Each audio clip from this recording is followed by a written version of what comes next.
नमस्कार, न्यूज 360 में आप सभी का स्वागत है। मैं हूं बरखा बली। पीएम मोदी आज अपने 3 दिवसीय विदेश दौरे के तीसरे पड़ाव में ओमान पहुंचे।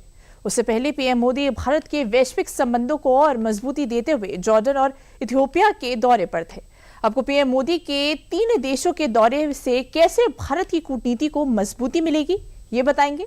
आपको संसद में पेश हुए बिल की जानकारी भी देंगे। कौन से कांग्रेस नेता के बयान को भारतीय सेना का अपमान माना जा रहा है, जिस पर सियासी घमासान जारी है, ये भी बताएंगे। बुलेटिन में यूपी के कुछ बड़ी खबरों के साथ रैन बसेरों पर डीडी यूपी की खास रिपोर्ट दिखाएंगे। बुलेटिन में खबर प्रदूषण की है, खबर भारतीय नौसेना में शामिल हुए हथियार की है। लेकिन बुलेटिन की शुरुआत करेंगे पीएम मोदी के ओमान दौरे के आखिरी पड़ाव से। देखिए report. It is wonderful to be here in Ethiopia, the land of lions.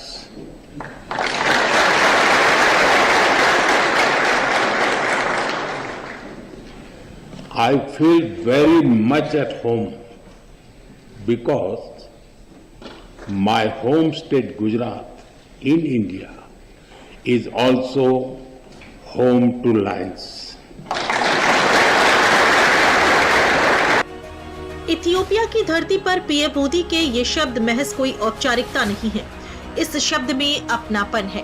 अपनापन उस रिश्ते का जो सदियों से भारत और इथियोपिया को जोड़ता आया है। बुधवार को इथियोपिया की संसद को संबोधित करते हुए जब पीएम मोदी ने कहा कि उन्हें यहाँ घर जैसा एहसास हो रहा है, तो इसके पीछे एक गहरी भावनात्मक जुड़ाव था। वो जुड़ाव जो भरोसे, सम्मान और भविष्य की साझेदारी का सबसे मजबूत मिसाल पेश कर रहा है। दरअसल अपने 4 दिवसीय विदेश दौरे पर जॉर्डन के बाद मंगलवार को पीएम मोदी जैसे ही इथियोपिया पहुंचे, तस्वीरें खुद ब खुद कहानी कहने लगी। India's national song Vande Mataram and the Ethiopian national anthem both refer to our land as the mother.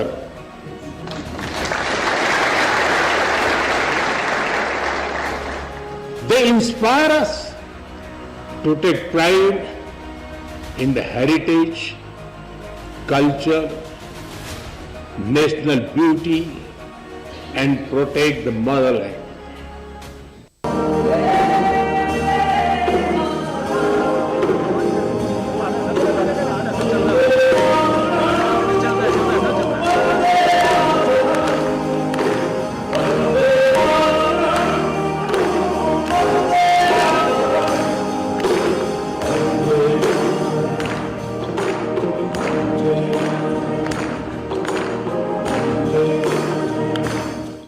दरअसल अफ्रीका की इस ऐतिहासिक धरती पर पीएम मोदी ने पहली बार कदम रखा और पीएम मोदी के कदम रखते ही इथियोपिया में सम्मान का वो समागम दिखाई दिया जो रिश्तों की मिठास को बयां कर रहा था।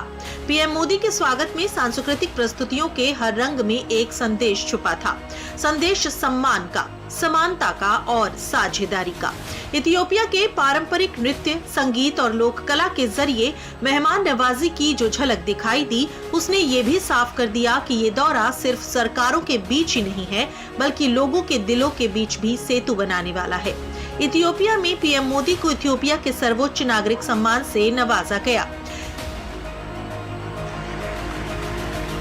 अभी मुझे ग्रेट ऑनर निशान ऑफ इथियोपिया के रूप में इस देश का सर्वोच्च सम्मान प्रदान किया गया है। विश्व की अति प्राचीन और समृद्ध सभ्यता द्वारा सम्मानित किया जाना मेरे लिए बहुत गौरव की बात है। ये सम्मान सिर्फ भारत के प्रधानमंत्री का नहीं था, ये भारत की बढ़ती वैश्विक भूमिका, अफ्रीका के साथ मजबूत होते रिश्तों और ग्लोबल साउथ सहयोग की ताकत का भी प्रतीक था। ये प्रधानमंत्री मोदी को विदेशी धरती पर मिलने वाला 28वां पुरस्कार था। भारत ने जिस तरह G20 में अफ्रीकन यूनियन को शामिल कराया, उसका असर साफ देखा जा सकता है। बुधवार को इथियोपिया की संसद के संयुक्त सत्र को संबोधित करते हुए पीएम मोदी के शब्दों में भावनाओं की गूंज के साथ साथ साझा संबंध की धार भी दिखाई दी। Honorable members, today Indian companies are among the largest foreign investors in Ethiopia. They have invested more than $5 billion in diverse sectors like textiles, manufacturing, agriculture, health, and more. And they have created more than 75,000 local jobs. I'm sure we can all agree our partnership has a lot more potential. That is why Prime Minister Dr. Abiy Ahmed and I took a big step forward yesterday.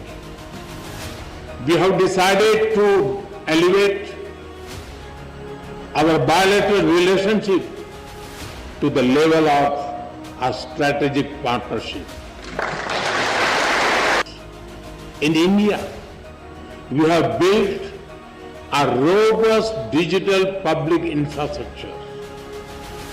It has transformed the way we deliver services and how people access them. Today, every citizen in India can use technology for payments, for identity, and for government services. As you roll out the Digital Ethiopia 2025 strategy, we are ready to share our expertise and our experience with Ethiopia. आपने देखा कि माननीय प्रधानमंत्री जी का जो दौरा है वो बहुत ही छोटा था, इसके बावजूद ये अत्यंत ही प्रभावशाली रहा। इसमें इथियोपिया की सरकार ने उन्हें अपने सबसे उच्च राष्ट्रीय सम्मान से सम्मानित किया और जो हमारे संबंध है उसे हमने सामरिक स्तर पर लेकर के गए। तो इसका ये मतलब हो गया कि दोनों देश अब विभिन्न विषयों पे बहुत करीबी से विचार विमर्श करेंगे और साथ साथ काम करेंगे ताकि जो अपेक्षाएं और जो दिशा निर्देश दोनों लीडर्स ने दिया है उसको हम जमीन पर सार्थक कर सकें। पीएम मोदी की इथियोपिया यात्रा ने अफ्रीकी देशों को एक बार फिर भारत के करीब लाकर खड़ा कर दिया है, या यूं कहें कि रिश्तों में नई ताजगी आ गई है। भारत के साथ साझा समझौतों पर मुहर लग गई है। पीएम मोदी के इस ऐलान को ग्लोबल साउथ की आवाज भारत के हुंकार से दुनिया के कई देशों के लिए एक संदेश भी भेजने की कोशिश की गई है। खाद्य स्वास्थ्य सुरक्षा, इथियोपिया में फूड सिक्योरिटी बढ़ाने पर फोकस किया जाएगा। सस्टेनेबल खेती और नेचुरल खेती में भारत मदद करेगा। एग्रीटेक में भारत सहयोग देगा। कृषि में तकनीक पर फोकस रहेगा। क्षमता निर्माण, इथियोपिया में भारत के सामानों का बाजार बढ़ाना। सभी 600 से अधिक भारतीय कंपनियां कार्यरत हैं। डिजिटल सार्वजनिक अवसंरचना, एग्री सेक्टर में डिजिटल के प्रयोग को बढ़ाना, एक क्लिक में भुगतान जैसी योजना पर फोकस करना और इसके अलावा दोनों देशों के बीच रणनीतिक साझेदारी को बढ़ाना। सीमा शुल्क सहयोग और प्रशासनिक सहायता, इथियोपिया के विदेश मंत्रालय में डेटा सेंटर बनाना। यूएन शांति अभियान ट्रेनिंग में मदद करना। इथियोपिया को कर्ज में राहत देना। इथियोपिया के छात्रों के लिए स्कॉलरशिप दोगुनी करना। इथियोपिया स्टूडेंट्स के लिए एआई कोर्स जैसे बड़े समझौतों पर मुहर लगी है। अब अफ्रीका की प्राचीन धरती इथियोपिया से निकलकर पीएम मोदी अपने 3 देशों की यात्रा के अंतिम पड़ाव ओमान के दौरे पर हैं। यानी पीएम मोदी अरब सागर के उस छोर पर खड़े हैं जहां इतिहास, व्यापार और भरोसे की लहरें सदियों से भारत का नाम लेती रही हैं। ओमान एक ऐसा देश है जो सिर्फ भारत का रणनीतिक साझेदार ही नहीं बल्कि सभ्यताओं का पुराना दोस्त भी रहा है। इथियोपिया के दौरे में भारत की वैश्विक नेतृत्व क्षमता की गूंज के बाद अब ओमान की रेत पर कूटनीति के नए अध्याय लिखे जाने वाले हैं। ओमान के और भारत के बहुत पुराने संबंध हैं, हजारों साल पुराने हमारे संबंध हैं और बहुत मजबूत संबंध है। लेकिन जब इस तरह से जो माननीय प्रधानमंत्री जी यहाँ पर आते हैं और इस बार अभी दोबारा आ रहे हैं, इससे हमारे संबंध और मजबूत होंगे, जिससे हमारे आपस में व्यापारिक संबंध भी बढ़ेंगे, पीपल टू पीपल संबंध भी बढ़ेंगे और जिससे भारत को भी लाभ मिलेगा और ओमान को भी लाभ मिलेगा।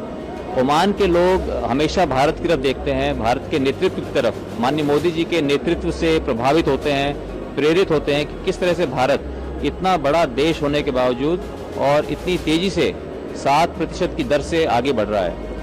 इथियोपिया से ओमान तक पीएम मोदी की ये यात्रा भारत की बढ़ती वैश्विक भूमिका, संतुलन विदेशी नीति और भरोसेमंद साझेदारी की कहानी बयां कर रही है। आज मस्कट में जो संवाद शुरू हो रहा है वो सिर्फ आज के लिए ही नहीं बल्कि आने वाले दशकों की दिशा तय करने वाला ऐतिहासिक पल साबित हो सकता है।